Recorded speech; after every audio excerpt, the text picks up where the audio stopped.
뜻을 따라서라는 제목으로 하나님 말씀 같이 나누겠습니다. 우리는 가끔 수능을 포함해서 국가적으로 큰 시험을 우수한 성적으로 통과한 사람들의 인터뷰를 듣게 되면 약간의 허탈감이 느껴질 때가 있습니다. 전국에서 1등을 한 사람, 하나도 틀리지 않고 다 맞았다, 이러면서 이제 인터뷰를 하게 되는데 가끔 그런 소리를 들어요. 어떻게 공부를 하고 준비를 하셨습니까? 라고 하면은 하나도 안 틀리고 1등 한 사람인데 저는 교과서만 열심히 봤습니다. 뭐 이렇게 얘기를 한단 말이에요. 교과서 위주로 공부 열심히 했습니다. 누구는 교과서가 없나요? 책가방에 교과서 다 들고 다니기는 하죠. 약간의 과장된 얘기일 거라고 생각은 하지만은 그래도 기본적으로는 맞는 말이죠. 교과서는 기본에 충실한 책. 그래서 교과서 내용은 과하지도 않고 모자르지도 않아요. 공부 잘하는 학생이 보더라도, 그리고 공부를 조금 못하는 학생이 보더라도 내용적으로는 평균적인 내용이에요. 그래서 누구에게라도 딱 맞는 책이 이제 교과서예요. 가장 기본적인 것을 잘하면은 평균 이상으로 살아갈 수 있어요. 뭐든지 기본적인 걸 잘하면 평균 이상으로 잘할 수가 있어요. 영어 공부하는 거 어떻게 해야 돼요? 가끔 이제 물어보면 연세 드신 분들은요, 다른 방법 없어요. 요즘은 너무 좋은 게 많은데 잘하는 사람은 더 좋은 컨텐츠로 잘하면 되는데 조금 실력이 모자르거나 기본이 안 돼 있는 분들은 기본적인 거 하면 돼요. 뭐 하면 되느냐? 교과서 보시면 돼요. 중학교, 고등학교 때는 그 교과서 그렇게 보기 싫었죠.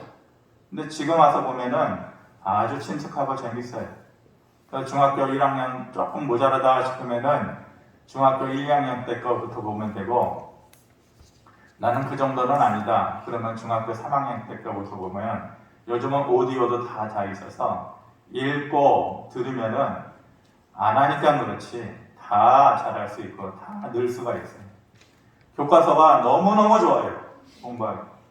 다양한 내용이 나와 있고 또 다양한 분야가 있고 어휘와 표현력이 있고, 그거 하면은 더 할 것이 없어요.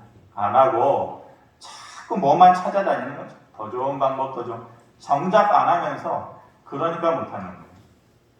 이렇게 공부에 있어서도 과하지도 않고 모자르지도 않아서 좋은 것이 교과서라면 신앙생활에 있어서 그런 모범이 되는 인물이 누구일까?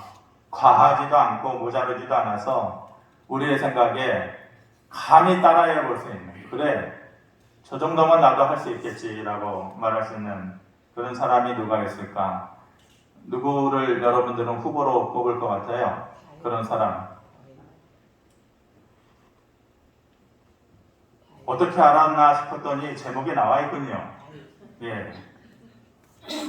아브라함도 있고 야곱도 있고 요셉과 함께 하신 하나님도 문득 떠올리고, 엘리야 같은 사람, 엘리사 같은 사람, 또 신약에서는 바울과 같은 사람, 또 베드로와 같은 사람, 너무 많은데 저 개인적으로는 딱 교과서 이 사람이다 라고 생각되는 인물이 다윗이에요.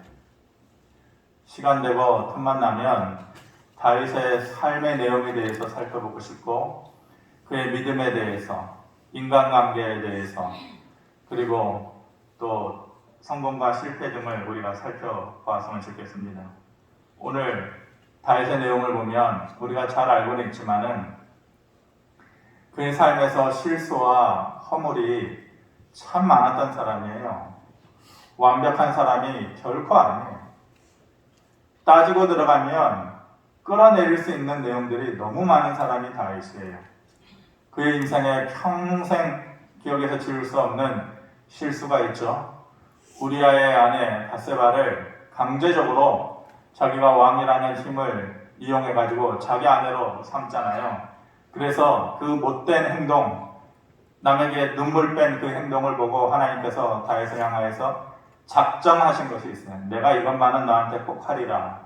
10절 말씀을 보면은 이제 내가 나를 업신여기고 햇사람 우리아의 아내를 빼앗아 내 아내로 삼았은즉 칼이 내 집에서 영원토록 떠나지 아니하리라.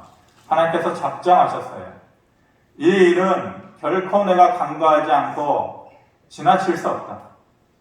약한 자의 눈에서 눈물을 뺀 행동은 내가 너의 집에 칼이 떠나지 않도록 하겠다. 그러면서 14절에 이렇게 얘기합니다.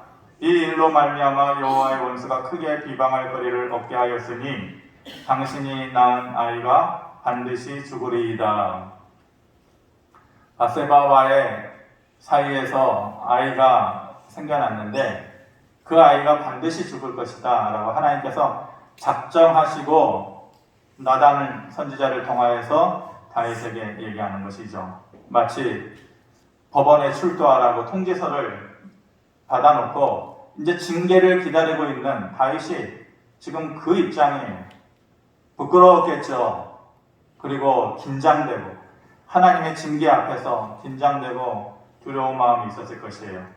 이미 어떻게 다 정해진 건데 하나님께서 그렇게 작정하신 건데 다윗이 이렇게 정해진 상황을, 이 두려운 상황을 어떻게 돌파해가나 오늘 말씀을 통해서 우리가 같이 생각해 보기를 원합니다. 첫 번째로 이 상황을 다윗이 어떻게 극복합니까? 자신의 실수와 잘못을 그대로 듣고 있는 거죠. 그대로 받아들이고 있는 거예요. 13절에 다윗이 나단에게 이르되 내가 여호와께 죄를 범하였노라 하네. 나단 선지자를 통하여서 헛되게 지체하는 거죠. 너가 바로 그 사람이다. 약한 자에게 칼을 대서 그 사람을 죽이는 것이 죽이는 게 아니고 너의 행동이 그 사람의 인생과 그 사람의 삶 전체를 무너뜨리고 깨뜨렸다. 그렇게 지적받았을 때에 다윗이 그 말을 듣자마자 내가 여호와께 범하였노라, 죄를 범하였노라 이렇게 고백을 합니다. 누군가에게 자신의 잘못을 지적받을 때에 그 실수를 받아들이는 것, 듣는 것 매우 중요한 삶의 자세입니다. 그런데 성경에 이 안 들음으로 인해서 모든 것이 출발하는 거예요. 삐그덕거리고 잘못 듣는 것은 말씀을 안 듣는 데부터 시작되는 거예요. 대표적인 주자가 생각나면 여러 사람이 있겠지만 대표 주자는 시드기야. 그리고 요즘 새벽을 통해서 말씀을 통해서 듣는 르호보암도 마찬가지예요. 시드기야, 르호보암 대표적으로 지적받을 때에 안 듣는 사람. 시드기야는 남유다 통틀어 북이스라엘과 남유다를 통틀어서 마지막 왕이잖아요. 남유다의 멸망 직전에 계속해서 예레미야를 통해서 하나님의 뜻이 뭐냐 자꾸 물어봐요. 믿음 있는 척 하는 거죠. 근데 정작 예레미야가 말씀을 전하면은 싫은 거예요. 왜냐하면은 자기가 원하지 않는 말만 하거든요. 그러니까 믿음 있는 척하고 듣는 척하고 자기의 마음은 이미 따로 있어요. 정해진 해답이 따로 있단 말이에요. 그러니까 결코 하나님의 뜻대로 사는 사람이 아니에요. 정말 듣지 않아요. 르호보암도 마찬가지예요. 아버지 솔로몬 때에 오랫동안 한 20년 동안 국가적으로 건축 사업을 하는데 너무 많은 세금이 들어가고 많은 백성들의 노역이 거기에 제공이 되고 그러니까 솔로몬 때는 말 못하고 솔로몬이 죽자마자 르호보암 때에 우리 좀 살려주세요. 국민들이 세금 좀 조금 덜 걷어주시고 우리의 노역도 조금 가볍게 해주세요. 그런데 장로들의 나이 들고 경험이 많은 장로들은 그 말이 맞네요. 저 사람들의 수고를 좀 덜어줍시다. 그렇게 얘기하는데 젊은 사람들은 그렇지 않아요. 전갈 채찍으로 가죽 채찍으로 때렸다면 전갈 채찍으로 더 허되게 다스려야 된다. 그러니까 자기가 원하는 말을 듣는 거예요. 르호보암 지혜롭고 하나님께서 기뻐하시는 말에 귀 기울이는 것이 아니라 선별해서 듣는 거죠. 이거는 내가 원하는 거, 그것만 듣는 거예요. 결국 두 사람 공통점이 다 뭡니까? 개인적으로도 멸망의 길, 시드기야는 자기 자식들도 죽고 사람들이 보는 앞에서 왕인데 두 눈이 다 뽑혀가지고 바벨론으로 포로로 잡혀가잖아요. 르호보암 때는 자기가 말을 듣지 않음으로 인해서 그 아버지 다윗 때에 그리고 솔로몬 때의 영화를 다 잃어버리고 마치 우리나라처럼 남북 이스라엘로 나뉘어지게 되는 그 빌미를 제공하게 되는 것이, 국가적인 위기, 개인적인 멸망, 이러한 것에 이르게 되는 것입니다.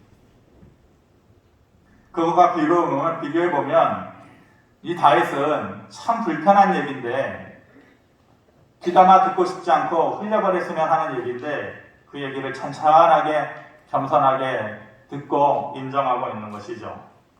누구라도 사람은 실수를 해요. 누구라도 사람은 잘못을 해요.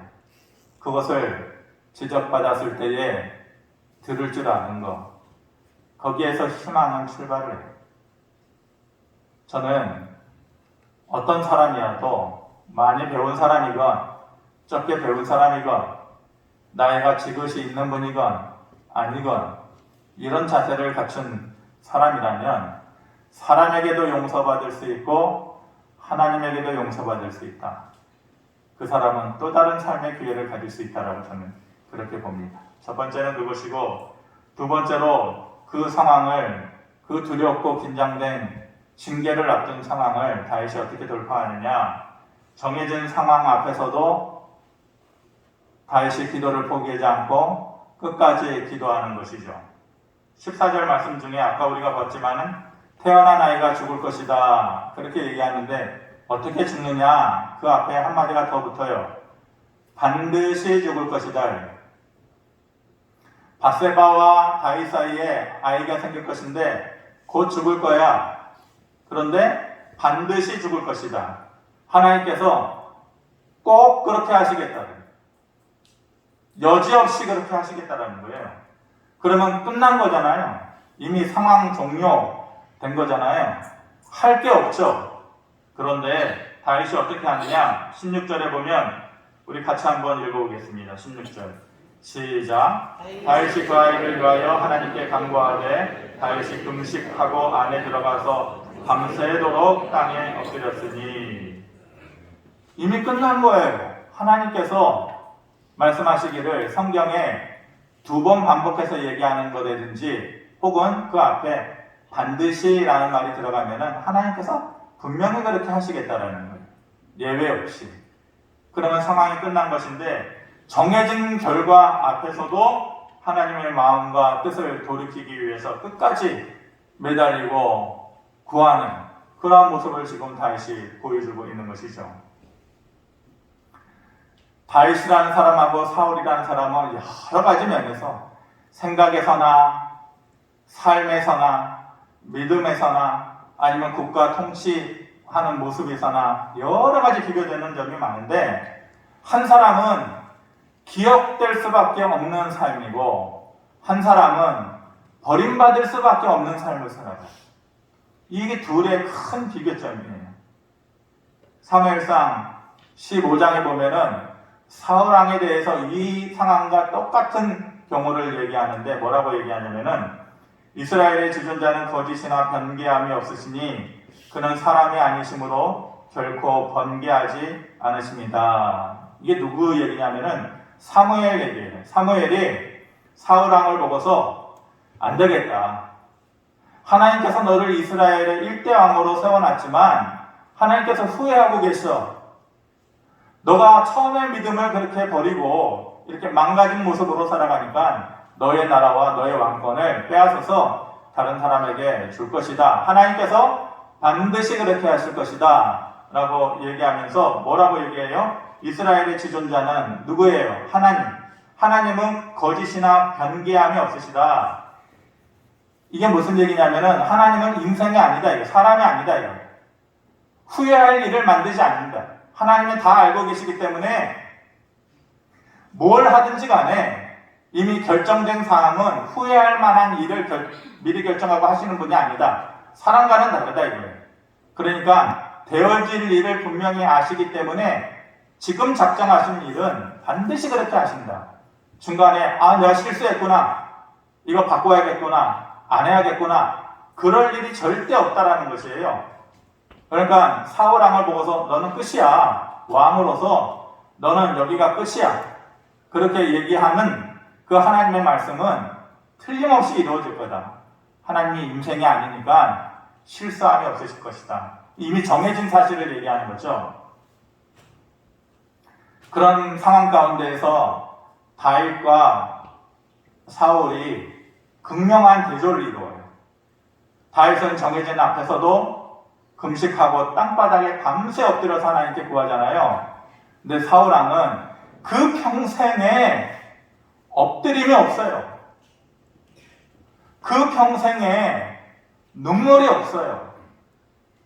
그 평생에 매달림이 없어요. 이미 정해졌는데 어떻게 하라고? 다윗은 그래도 땅바닥에 무릎을 대고 금식하면서 하나님께 구하는데 사울은 그런 게 없어요. 다윗이 왜 이미 정해진 사실 앞에서도 그렇게 발버둥을 칩니까? 신하들이 이제 궁금했죠. 아니 하나님께서 반드시 그렇게 하시겠다라고 하는데 그렇게까지 뭐하러 하셔요? 이미 정해진 것인데. 그랬더니 다윗이 뭐라고 대답하냐면은 22절에 이르되 아이가 살았을 때에 내가 금식하고 운 것은 혹시 여호와께서 나를 불쌍히 여기사 아이를 살려주실는지 누가 알까 생각함이거니와. 이미 정해진 사실이지만은 이미 상황이 종료되고 그렇게 될 수밖에 없는 상황이지만은 이렇게 내가 하나님 앞에 끝까지 매달리고 기도하면 혹시 하나님께서 그의 생각을 돌이키실까봐. 그러니까 다윗의 마음은 돌이키시는 하나님에 대한 기대감이 있는 거예요. 사울은 하나님은 실수하지 않는 하나님이야. 이미 정해진 거면은 계속 그렇게 하실 거야. 돌이키지 않아. 그래서 눈물도 없고 매달림도 없는데 다윗은 아니야. 하나님은 그 마음을, 그 백성을 향하여서 국률의 마음을 여시고 언제든지 얼마든지 그 마음을 돌이키시는 하나님이야. 기대감을 가지고 끝까지 매달리는 거죠. 요나가 아수르 제국에서도 니느웨에 가가지고 하나님의 심판의 메시지를 정하는데 너희는 끝이다. 국가도 망하고 너희 왕조도 망할 것이다. 니느웨에 가가지고 그 얘기를 전하죠. 니느웨는 북이스라엘 사람들이 가장 싫어했던 사람들 아니에요? 잔인했던 가장 아수르 제국, 바벨론 제국, 바사 제국 모두 통틀어가지고 가장 잔인했던 민족이었기 때문에 좋은 감정이 없었어요, 요나가.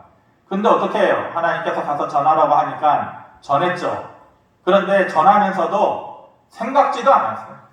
너희가 돌이킬 것 같지도 않고 너희가 돌이킨다고 한들 하나님께서 그 마음을 변하실 것 같지도 않고 너희는 끝이야. 요나에게는 그런 마음이 있었던 것이죠. 그래서 요나가 3장 9절에 보면 하나님이 뜻을 돌이키시고 그 진노를 그치사 우리가 멸망하지 않게 하시리라. 그렇지 않은 줄을 누가 알겠느냐. 요나의 심판의 메시지를 듣고 이게 누구의 얘기냐면은 아수르 왕의 얘기예요. 아수르 왕이 어디서 온지도 모르는 그 선지자 한 명, 그것도 선의의 마음을 갖고 온 것도 아니고 반감을 가지고 미운 마음을 가지고 와가지고 너희 끝이다. 우리 하나님께서 아수르의 신도 아니고 다른 이방 민족의 신의 하나님이 말한다는데 그 말에 대해서 이 니느웨 아수르의 왕이 바짝 엎드려요.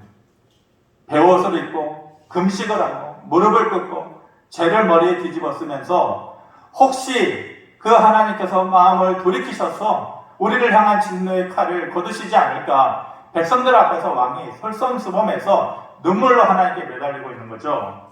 결과가 어떻게 됐을까요? 요나의 뜻대로 됐을까요? 그 못된 아수르 왕의 뜻대로 됐을까요? 상식적으로 보면 하나님의 선지자 요나의 마음대로 됐으면 했겠는데 아니에요. 10절에 보니 하나님이 그들이 행한 것 곧 악한 길에서 돌이켜 떠난 것을 보시고 하나님이 뜻을 돌이키사 그에게 내리리라고 말씀하신 재앙을 내리지 아니하셨다. 뜻을 돌이키시 악한 사람이라고 할지라도 부족한 사람이라고 할지라도 실수와 잘못을 저지른 사람이라 할지라도 하나님의 이름을 기억하면서 인정하면서 뜻을 돌이키셨을 때에 말씀하신 재앙을 내리지 아니하였다. 상황이 아무리 힘들게 돌아가도 그래서 마치 끝이 있고 답이 그렇게 정해진 것 같아도 다윗처럼 기도를 미리 포기하지 않는 상황을 보니까 끝난 것 같죠. 상황이 어렵게 돌아가 여기서 손 쓸 수 있는 방법이 없다. 이미 정해져 있다. 라고 해도 끝까지 다윗과 같이 기도의 모습을 포기하지 않는 것입니다. 마지막으로 다윗이 하나님의 징계를 앞두고 어떻게 그 어려움을 돌파합니까? 세 번째 모습은 기도한 후에 이를 받아들이는 것입니다. 그렇게 밤새 무릎 꿇고 금식하면서 눈물로 하나님께 기도했잖아요. 뭐라고 기도했어요? 하나님, 잘못은 내가 저질렀는데 왜 이 아이가 죽어야 됩니까? 태어난 지 며칠 안 되는 이 아이가 왜 죽어야 됩니까? 살려달라고 아마 그렇게 기도했겠죠. 그런데 결국 아이는 죽어요. 하나님께서 말씀하신 대로. 기도한 후라서 더 실망됐겠죠. 기도를 하면 기도한 내용대로 되어지는 것. 왜냐? 믿음을 가진 사람이 하나님께 기도한 것이니까 하나님께서 긍휼과 은혜를 베풀어 주셔서 기도한 대로 돼야 되는데 안 된단 말이에요. 매번 그렇게 되는 게 아니고 아니 10번에 한 번이라도 그렇게 되면 감사하고 고마운데 그게 쉽지가 않고 잘 안 돼요. 기도했는데 안 되니까 더 실망스러워. 목회자들은 그런 마음을 그래서 많이 느껴요. 좌절감, 후회스러움, 때로는 막막함, 그 단계를 거쳐서 무기력함. 기도했는데 안 되는 거죠. 기도했는데 고쳐지지 않고, 기도했는데 오히려 상처가 더 깊어지고 깨지고. 다윗도 그랬을 거예요. 밤새 기도하고 차라리 내가 그럴 걸. 내가 잘못했는데 왜 삶의 결과는 이 아이에게 나타나나. 그런 후회가 있었겠죠. 다윗이 그 아이가 죽었다라는 것을 신하들이 감히 다윗에게 말을 못해요. 다윗이 너무 상심해하고 있으니까 말을 못하는. 분위기를 보니까 상황이 종료된 것 같아요. 그래서 다윗이 물어보죠. 어찌된 일이냐? 그랬더니 겨우겨우 그 아이가 죽었습니다 라고 확인시켜주죠. 그러면은 다윗이 신하들 앞에서는 창피해서 못한다 할지라도 자기 방에 들어가서 가슴을 치고 옷을 찢고 머리를 벽에 부딪히면서 슬퍼해야 되는데 그렇지 않아요. 20절에 보니까 다윗이 땅에서 일어나 몸을 씻고 기름을 바르고 의복을 갈아입고 여호와의 전에 들어가서 경배하고 왕궁으로 돌아와 명령하여 음식을 그 앞에 차리게 하고 먹었다. 이렇게 말합니다. 기름을 바르고 의복을 갈아입고 하나님 앞에서 경배하고 찬양했을지도 모르죠. 그리고 음식을 차려놓고 먹었다. 희한하죠. 방금 전까지만 해도 그 슬픈 마음에 죽겠다고 신하들이 말 한마디 꺼내지 못할 정도로 그렇게 슬픔 가운데 잠겨 있었던 다윗인데 이중인격자인가요? 아니면은 조금 전에 그 슬픔이 거짓으로 억지로 사람들 보니까 만들어낸 것인가요? 그게 아니죠.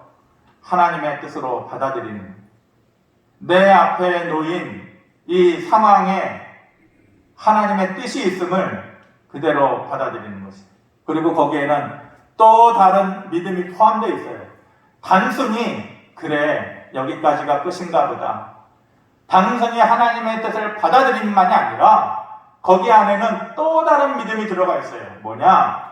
잃어버린 것은 잃어버린 것이고 하나님께서 또 다른 것으로 채워주실 것이다 라는 믿음이 그 안에 포함되어 있는 것입니다. 당장은 받아들이기 어려울 수 있어요. 잔뜩 기대했는데 실패할 수도 있어요. 수도 없이 노력하는데 안 될 수도 있어요. 주중에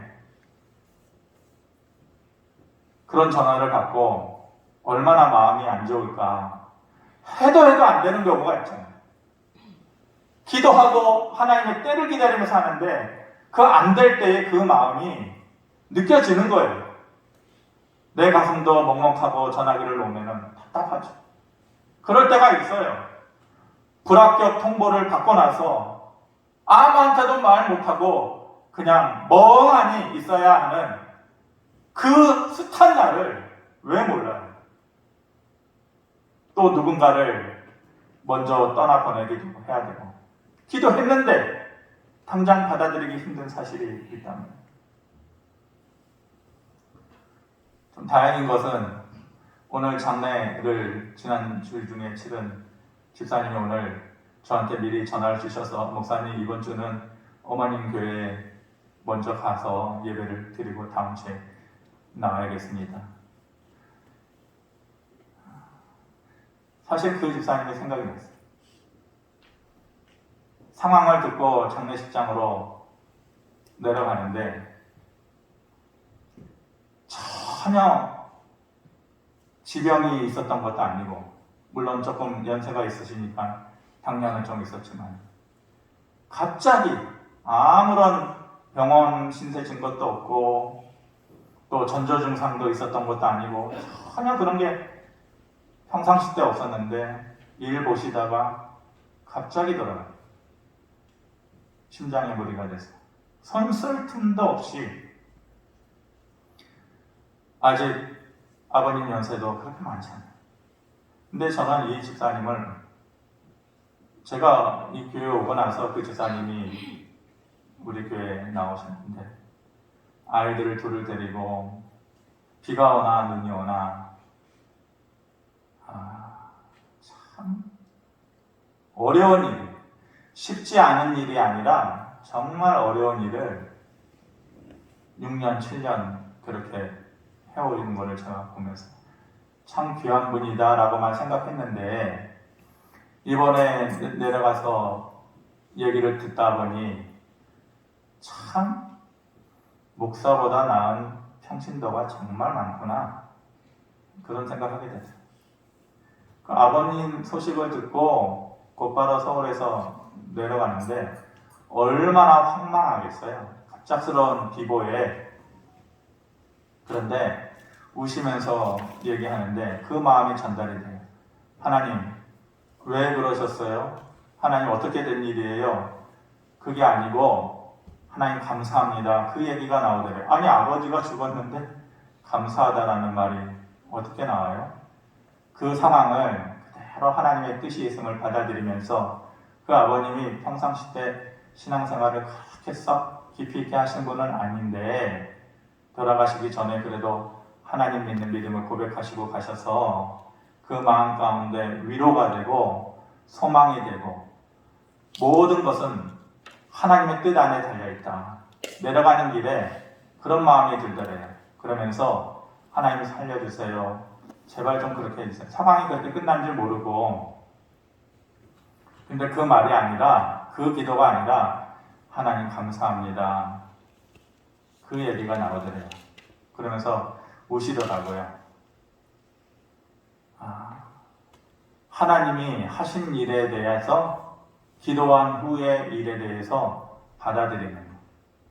그리고 그것이 끝이 아니라 잃어버린 것은 잃어버린 대로 그리고 또 다른 것을 하나님께서 채우실 것에 대한 마음의 믿음을 가지는 것. 다윗의 삶의 모습에 그런 모습이 있었던 것이죠. 나중에 하나님께서 다윗의 믿음대로 누구를 주셔요? 그 아이는 죽었지만 솔로몬을 주시잖아요. 그러니까 다윗의 믿음이 그대로 이루어집니다. 다윗의 모습은 넘사벽이 아니에요.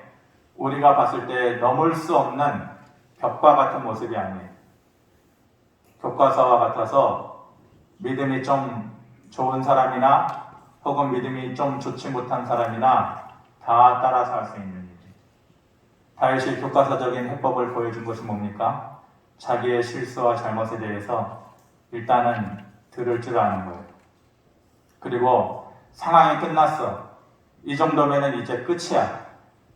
옆에서 100사람이 1000사람이 말을 해도 그렇게 끝난 것 같아도 끝까지 하나님께 매달리고 돌이키시는 하나님을 기대하면서 기도하는 거예요. 그렇게 기도한 후에 이루어진 일에 대해서는 하나님의 뜻으로 받아들이는 거예요. 잃어버린 것 외에 다른 것으로 채우실 하나님을 믿고 기다리는 거예요.